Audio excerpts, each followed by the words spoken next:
Bonjour. Salut Lucie. Comment vous appelez-vous? Marine. Comment est venue votre idée? Ça a commencé il y a quelques années, il y a 2 ans à peu près. On avait déjà fait des spectacles et on s'est dit, avec l'association des Paralysés de France entre autres, on s'est dit qu'est-ce qu'on pourrait faire. Et puis, allez, plein d'idées. Moi j'aimerais bien qu'il y ait des scènes magiques en Afrique, au Pérou, etc. Et je suis allée voir David. J'ai dit à David, bonjour, dis-moi, j'ai plein d'idées, est-ce que tu pourrais faire une histoire avec cette idée? Et là, il a fait comme ça. Ah, je vais essayer. Et puis voilà, aujourd'hui on est là avec une super pièce de théâtre et de la danse, avec que Elina fait la chorégraphie, enfin, ça va être super. Vous vous appelez? David. Vous faites quoi dans la pièce? Je suis l'auteur de la pièce, enfin du texte en tout cas. C'était à la demande de Marine. J'avais déjà collaboré avec elle pour faire des textes qui accompagnaient son premier défilé. Vous jouez dans la pièce? Je fais qu'une petite apparition. Je fais un petit guerrier qui se fait tuer dès le début. Je suis Elina Vier, sœur de Marine. C'est moi qui est responsable des chorégraphies qui les a créées. Et ben, Marine a choisi les musiques et en y réfléchissant dessus, à force de les écouter, c'est venu tout seul. C'est l'inspiration que la musique me donne. Vous êtes pas stressé avant le spectacle? Ça va très bien. C'est plutôt l'inverse. On est motivé à fond et voilà. Quelles sont vos impressions? Je pense que ça va aller et qu'on va prendre beaucoup de plaisir à le faire. Voilà. D'accord, merci beaucoup. Merci à toi. Au revoir.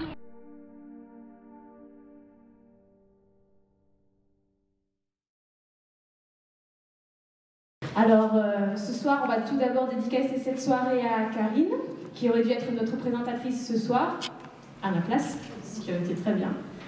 Mais aussi ce soir, grâce à vous, nous avons réalisé le vœu de Chloé, que vous pourrez retrouver à l'entrée, tout du moins le résumé de son vœu, tout à l'heure. Ce soir, nous allons essayer de nous transporter dans un monde magique, plein de rêves et de fantaisie, où les cœurs on fait vibrer nos cœurs, pardon, je bafouille un peu, et où les différences sont nos richesses. Ce défilé spectacle a été élaboré par une trentaine de bénévoles et de volontaires qui ont mis tout leur cœur, qui ont mis beaucoup de temps. Au clair de la bulle, c'est une cinquantaine de tenues sur mesure, des kilomètres de fils et de tissus, des feuilles froissées pour écrire la plus fantastique des histoires pour ce soir, des heures de répétition de danse et de théâtre pour faire vibrer vos cœurs et faire briller des étoiles dans vos yeux. Avant de découvrir le monde magique de Bulle, je vous demande de faire un triomphe au jeune groupe de rockers des Drax. Merci beaucoup.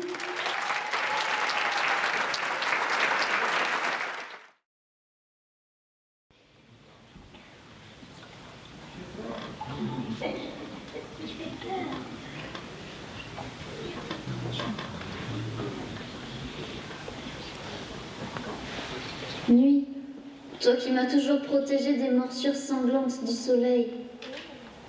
Lune, j'en suis venue à douter de toi, à penser que tu m'avais maudite pour que je reste dans tes bras. Étoile, pardonnez-moi. Pardonnez-moi car je vais vous quitter. Je suis lasse. Lasse de ne croiser les autres gens qu'au crépuscule. Lasse de ne voir le monde qu'à travers le prisme des histoires que je lis. Je suis...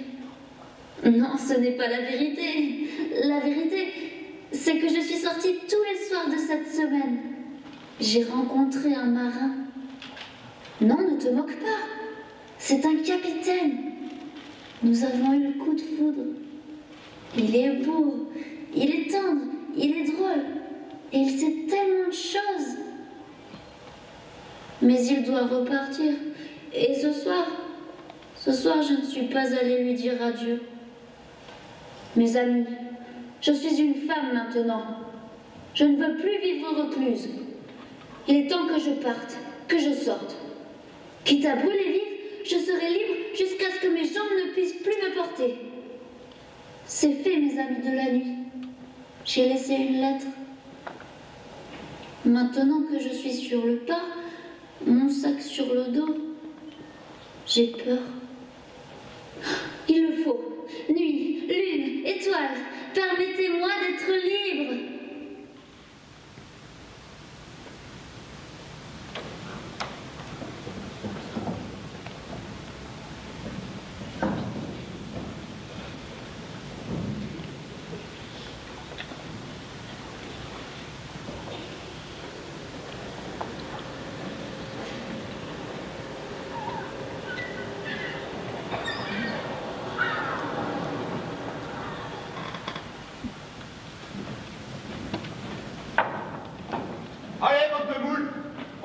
biche un petit peu. Et capitaine, t'inquiète l'équipage avec la tête que tu tires. Je pense à Bulle. L'autre gamine que t'avais dans les pattes toute la semaine.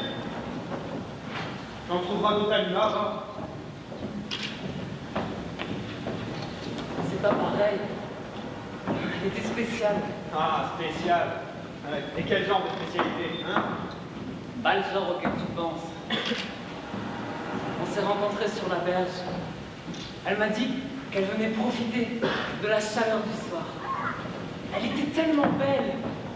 La peau si pâle et si lisse. Le regard si triste aussi. Quand je lui ai demandé pourquoi elle semblait si triste et pourquoi elle se dissimulait sous tant de tissu, elle a simplement dévoilé sa main et l'a exposée aux rayons du soleil couchant. C'était incroyable. Aussitôt sa peau s'est craquelée, recroquevillée, comme le pellicule qu'un projectionniste laisserait brûler jusqu'au sang. Gérard. C'est une maladie, d'après ce qu'elle m'a expliqué. Voilà, des gosses malades, tu sais, il y en a plein au Pérou. C'est pas ça. C'est dans son regard. Je sais pas ça. Ça me faisait du bien d'être avec elle. Je suis triste car elle n'est pas venue me dire adieu comme tout. Ah, ça va aller. Faudra bien, je ne peux pas rester. Elle ne peut pas venir. Allez, on y va. Hein. Ouais. Et je reviendrai. Alors, marin d'eau douce, cette amarre-là, elle va se défaire toute seule, peut-être? Allez, on se remue un petit peu. Tous à son poste. Et à mon signal, allez, machine arrière. Tous à son poste, allez, on se remue. Allez, un peu de nerf, là, oh. Bulle, Roland, comment est-ce possible? je ne sais pas. C'est comme si mes prières avaient été exaucées. C'est un miracle. Apportez une chaise, de l'eau.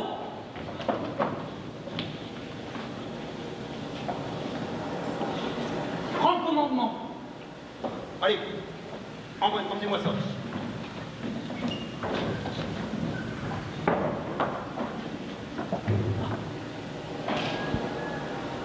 Allons, calme-toi. Explique-moi. Je ne voulais plus vivre dans la terreur de la lumière. Et si je dois mourir, je veux que ce soit en partant à l'aventure avec toi. Alors je suis là. Alors ne pleure pas. C'est merveilleux. C'est fantastique. C'est promis. Je t'emmènerai à l'aventure. Alors, où voudrais-tu aller? L'Afrique. J'aimerais tant la voir. Et comment l'imagines-tu, l'Afrique?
ça ne sera peut-être pas comme ça quand nous irons. Ah bon? Pourquoi? Ce sera sans doute encore mieux. Et quand irons-nous? Est-ce que c'est notre destination? Hélas, il faut d'abord que je ramène ce navire à Lima, au Pérou. Tu as beaucoup de travail, j'imagine. Oui et non. Tu m'inspires, vois-tu. Prisonnière toutes ces années, et tu décides de braver l'inconnu. Juste pour être libre. Je ne prétends pas pouvoir te comprendre. J'ai bénéficié toutes ces années d'une liberté que tu n'imagines pas. Je vais de port en port, sans attache. Et aujourd'hui, eh bien, j'aime bien avoir quelque attache. Pour, je ne sais pas, je voudrais que tu sois cette attache. Si tel est ton désir. Que veux-tu dire? Que tu rêves de voyager et que je souhaite t'accompagner. Arrivé à Lima, je rends ce navire à son armateur, je règle mes affaires et nous partons.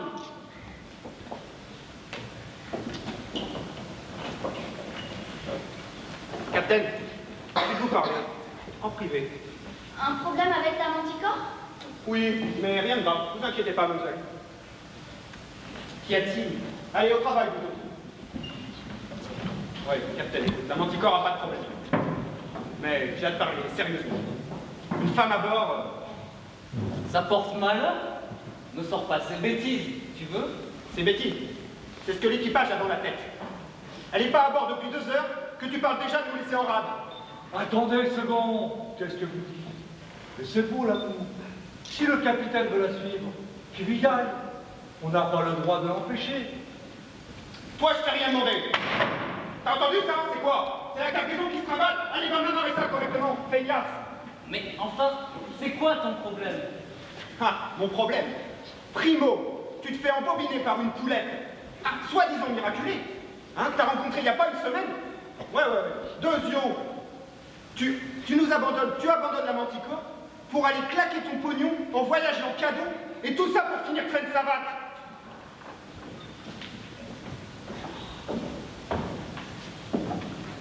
Pourquoi vous êtes-vous disputés? Rien du tout. Il me reproche d'avoir ouvertement évoqué le fait de partir. Il a peur que ça démoralise ses équipages. Je crois. À voir son regard, j'avais plutôt l'impression qu'il t'en voulait de le laisser lui. Oui, c'est sûr. On se connaît depuis longtemps. Tu devras aller lui parler. Quand il se sera calmé, je veux dire. Mais dis-moi, doucement alors, ce que nous ferons à Lima. À Lima, nous laisserons la manticore. Et c'est aussi à Lima que nous prendrons l'avion. Mais avant cela, nous ferons un détour par les montagnes, visiter quelques villages.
Tu t'en sortiras très bien, Gérard. Non, je savais bien que non. Et vous croyez que M. Johnson va me garder sans vous pour me protéger? C'est à la rue que je vais finir. Écoute, je te promets que je ferai le nécessaire pour que tu restes. Non, capitaine, il n'y a que vous qui êtes bon avec moi. Gérard, on t'attend en salle des machines. Allez, ça saute, imbécile.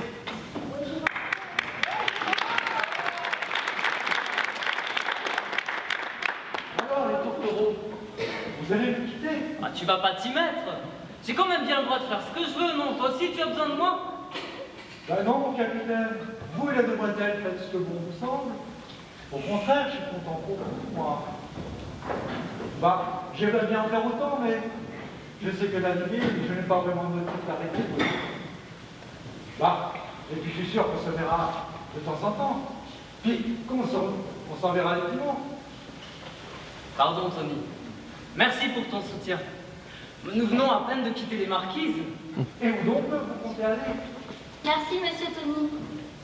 Nous allons un peu visiter le Pérou, puis nous prendrons l'avion pour l'Afrique. Eh bien, je pensais plutôt faire un détour et terminer seulement par l'Afrique. Un détour par où? Les États-Unis d'Amérique. Ah, les USA, mon pays qui me manque. Mon grand-père avait un dîner à New York. Venez, monsieur Tony, venez nous raconter à l'intérieur l'Amérique. Ah, c'est-à-dire j'ai des choses à faire, hein. Viens, je te donne une permission.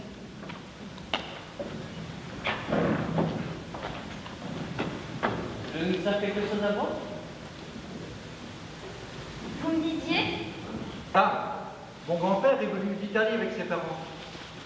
Quand il est revenu de la guerre, il a d'abord ouvert un coffee shop et l'a transformé en dîner.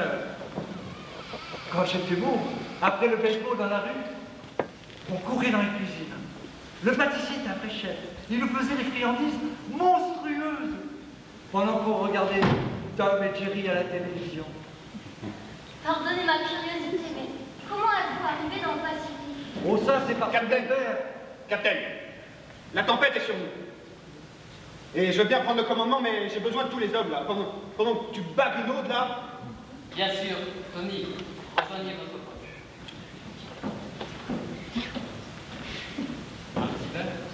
Volontiers. Ça veut dire quoi, backloader? Backloader, hein, perdre son temps.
qui se passe?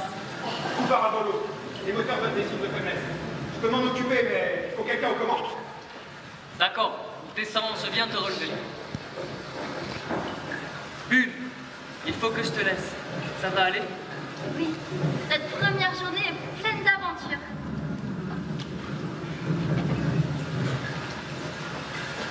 Mais tu n'es pas inquiète? Si, mais c'est ce que je voulais. J'ai troqué ma sécurité contre ma liberté. Je ne vais pas me plaindre d'un peu de danger.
Tout va bien?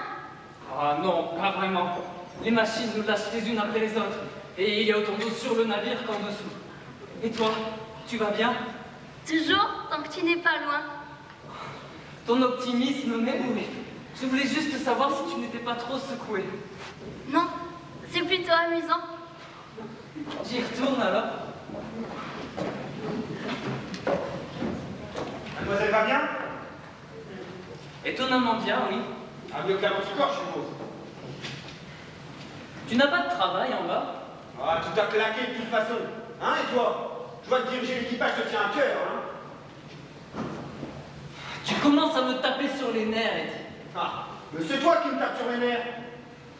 Tu négliges ton navire, tu nous mets en danger. Tu auras tout le temps de t'occuper de ta princesse quand on sera à destination. Pour l'instant, t'as un boulot ici. Et c'est toi qui vas m'apprendre ce boulot? Après tout ce que j'ai fait pour toi? J'ai quand même bien le droit de faire ce que je veux, non? Capitaine. Quoi encore? Aussi tu as besoin de moi comme Gérard? Foutaise, t'auras aucun mal à retrouver un poste. Tu seras même capitaine, alors arrête de pleurnicher, arrête d'être sur mon dos, tu t'en sortiras très bien tout seul. Non.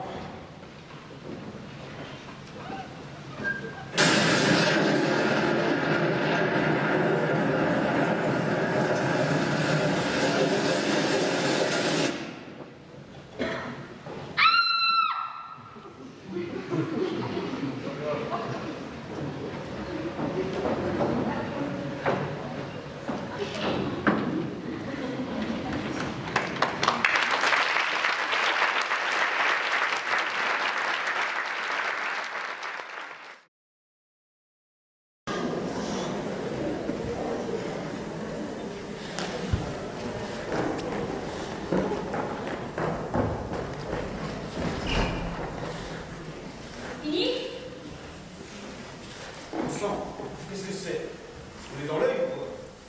Vous vous foutez une murette. Je vois bien que c'est complètement dégagé. Il n'y a pas un nuage à l'horizon. Le très très grand œil d'un très très grand cyclone alors.